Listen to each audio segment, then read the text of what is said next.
అందరికీ నమస్కారం. తెలుగు కథామాలికకు స్వాగతం. స్వచ్ఛమైన ప్రేమ అంటే మనకు గుర్తుకొచ్చేది రాధాకృష్ణుల ప్రేమే. అంతే కదండి మరి. మరి అంత గొప్ప ప్రేమికులైన రాధాకృష్ణులు ఎందుకు వివాహం చేసుకోలేదు? మనలో చాలామందికి ఈ విషయం తెలియదు కదండి. మరి దాని గురించి తెలుసుకుందామా? మనం ఎప్పుడైనా ప్రేమ అని అనుకుంటే ముందుగా గుర్తుకొచ్చేది రాధాకృష్ణులే. గోపికలతో కృష్ణుడి రాసలీలలని ఆత్మ పరమాత్మ మధ్య కొనసాగే ప్రేమకు చిహ్నంగా భావిస్తాము మరియు ఆరాధిస్తూ ఉంటాం. కృష్ణుడితో రాధా సాన్నిహిత్యం, ఆయన పట్ల ప్రేమ, వారి సంబంధాన్ని అతి పవిత్రంగా మనం భావిస్తూ ఉండటమే దీనికి కారణం.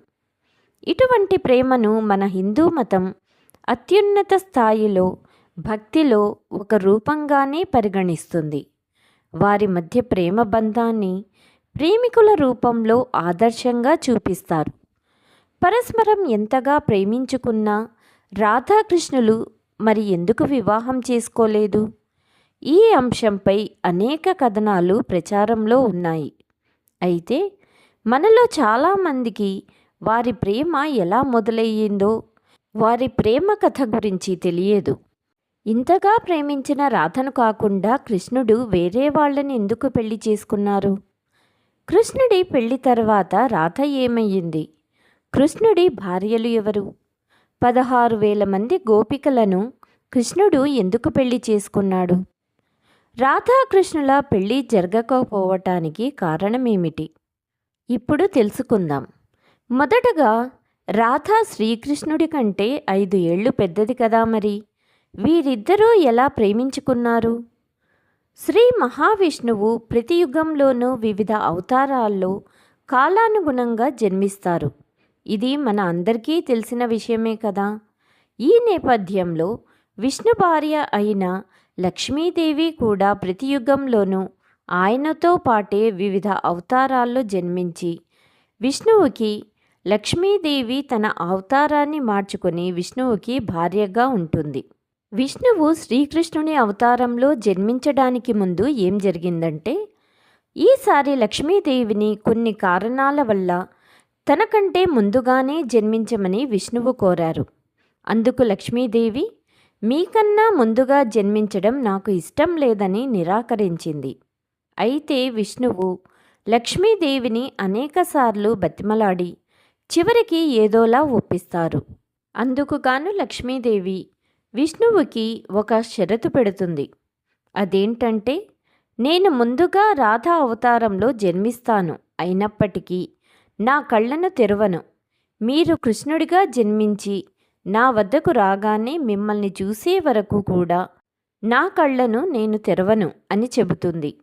ఈ షరతును మీరు అంగీకరిస్తే నేను మీకంటే ముందు జన్మిస్తాను అని లక్ష్మీదేవి చెప్పింది. దానితో విష్ణువు లక్ష్మీదేవి పెట్టిన ఈ షరతుని అంగీకరిస్తాడు.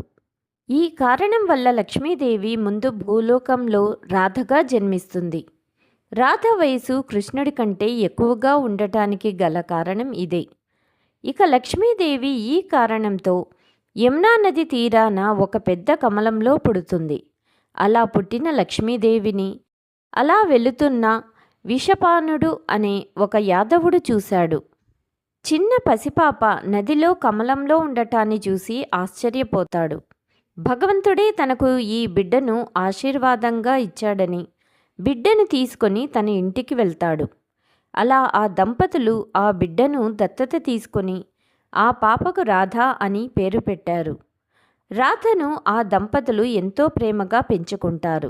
కానీ ఆ చిన్నారి వయసు ఒకవైపు పెరుగుతున్నప్పటికీ కళ్ళు తెరవటం లేకపోవటం చూసి ఆ దంపతులు చాలా కంగారు పడ్డారు. దాంతో ఆ దంపతులు ప్రతి దేవుడికి మొక్కడం, పూజలు చేయటం చేస్తారు. అయినా రాధ కళ్ళు తెరవదు. అలా కొన్ని సంవత్సరాలు గడిచిపోతాయి. 5 ఏళ్ల వయసు వచ్చేస్తుంది. ఈ సమయంలోనే ఒకవైపున విష్ణువు కృష్ణుడి రూపంలో జన్మిస్తాడు. ఇది విష్ణువు యొక్క 8వ అవతారము. విష్ణువు అసలు కృష్ణుడి అవతారాలు భూమిపై జన్మించడానికి 2 కారణాలు ఉన్నాయి. అవి ఏమిటంటే, ఒకటి, భూదేవికి మానవులు చేసే పాపాల భారం భరించడం సాధ్యం కాదు. మనుషులు చేసే పాపాల వలన మొక్కలు, జంతువులు, నీరు, గాలి మరియు భూమి క్రమంగా నాశనం అవుతూ ఉన్నాయి. అందుకే భూదేవి విష్ణువు దగ్గరకు వెళ్ళి తనని కాపాడమని అడిగింది. ఇది మొదటి కారణం.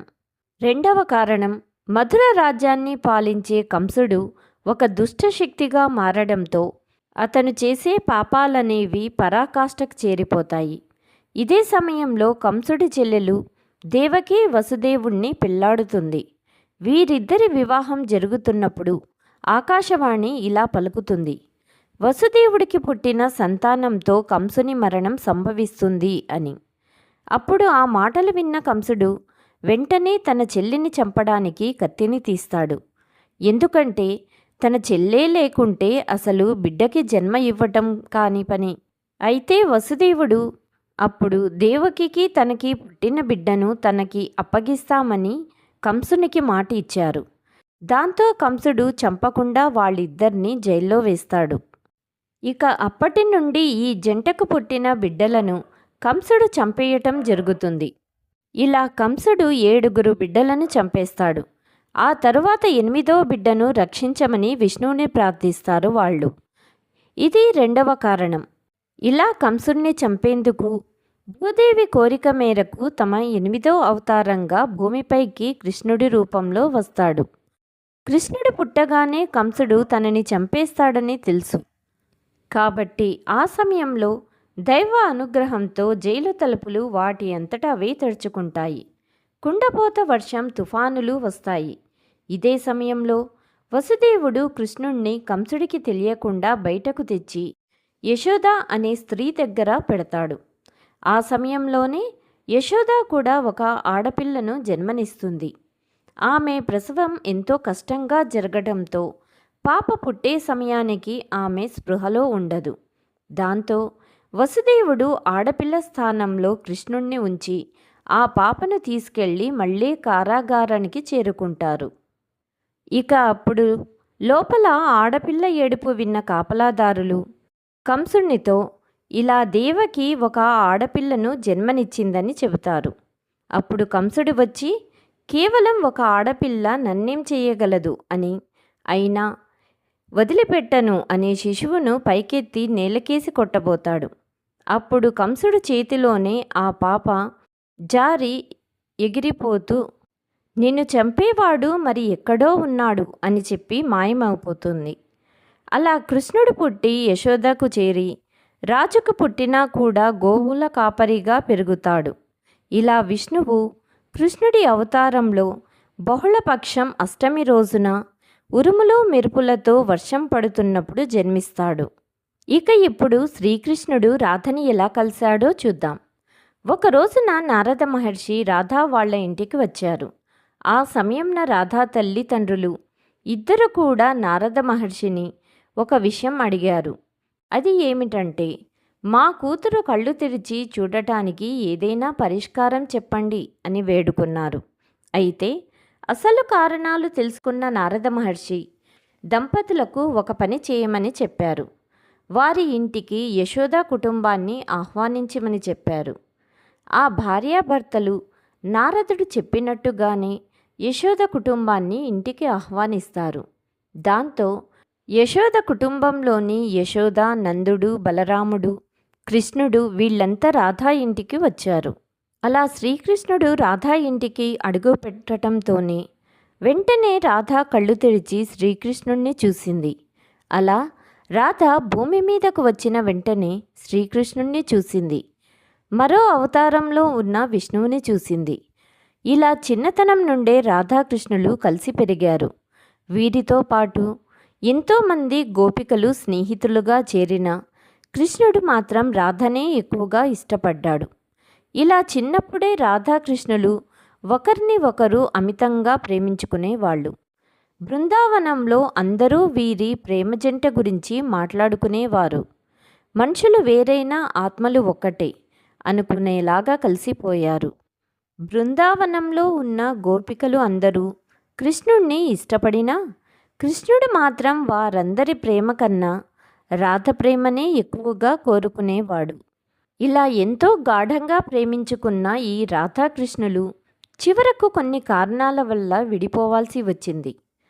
అసలు వీళ్ళిద్దరూ ఎందుకు విడిపోయారు? దానికి గల కారణం ఏమిటో ఇప్పుడు తెలుసుకుందామా? కృష్ణుడికి ఇక యుక్త వయసు రాగానే తన విధి విధానాలను అమలు చేసేందుకు గాను, అనగా తన కర్తవ్యంగా తన మేనమామను కంసుణ్ణి చంపేందుకు గాను ద్వారకకు బయలుదేరుతాడు.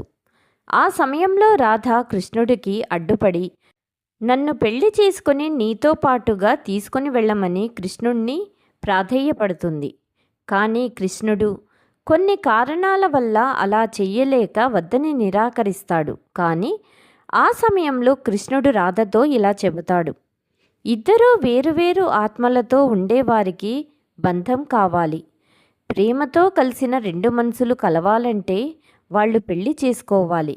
కానీ రెండు వేరువేరు శరీరాలు ఉన్నప్పటికీ ఒకే ఆత్మగా ఉండే మనం ఎలా పెళ్లి చేసుకోవాలి అని రాధను కృష్ణుడు అడుగుతాడు.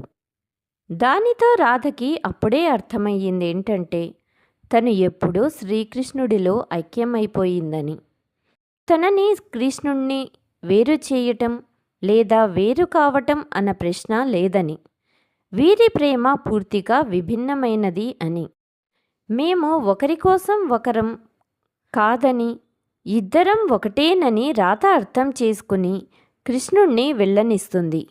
ఇలా రాధాకృష్ణులు విధి కర్తవ్యం వలన దూరమవుతారు. ఇలా రాధాకృష్ణుని ప్రేమ కథ ముగుస్తుంది. అయినప్పటికీ కూడా రాధను శ్రీకృష్ణుడు మనసులో తలుచుకుంటూ ఉంటాడు. రాధ కూడా శ్రీకృష్ణుణ్ణి తలుచుకుంటూ ఉండేది. అలా కొంతకాలం గడిచాక రాధకు వాళ్ళ కుటుంబం ఒక వయసురాయుడితో ఇచ్చి వివాహం చేశారని గ్రంథాలలో తెలపడం జరిగింది. పెళ్లి అనంతరం తన అత్తగారింట్లో తన రూపాన్ని ఒక విగ్రహంగా స్థాపించి వైకుంఠానికి చేరిపోయింది అని భక్తులు నమ్ముతారు. మరికొందరు కృష్ణుడు ఒక రాజకుటుంబంలో జన్మించినవాడు, రాధ తను ఒక గోవుల కాపరి కూతురు అని, అందువల్ల కృష్ణుడితో తన వివాహం సాధ్యం కాదని రాధ నమ్మిందని, కృష్ణుడిపై తనకున్న ప్రేమ దాచి ఆమె కఠినంగా ప్రవర్తించి ఆమెనే దూరమయ్యిందని కొందరు చెప్పుకుంటారు.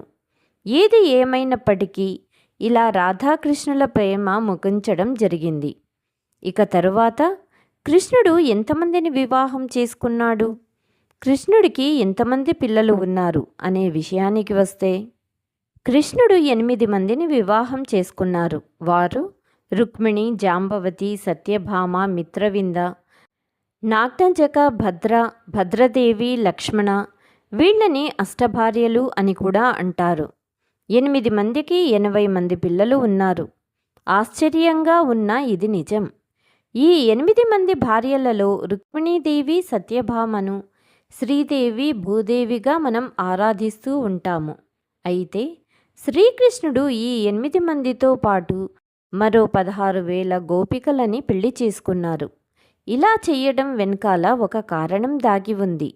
అదేంటంటే నరకాసుడు అనే రాక్షసుడు తన రాజభవనంలో 16,000 మంది మహిళలను తీసుకొచ్చి బంధించడం జరిగింది. అయితే శ్రీకృష్ణుడు ఆ నరకాసుడిని సంహరించిన తర్వాత వాళ్ళందరినీ బంధ విముక్తుల్ని చేశాడు.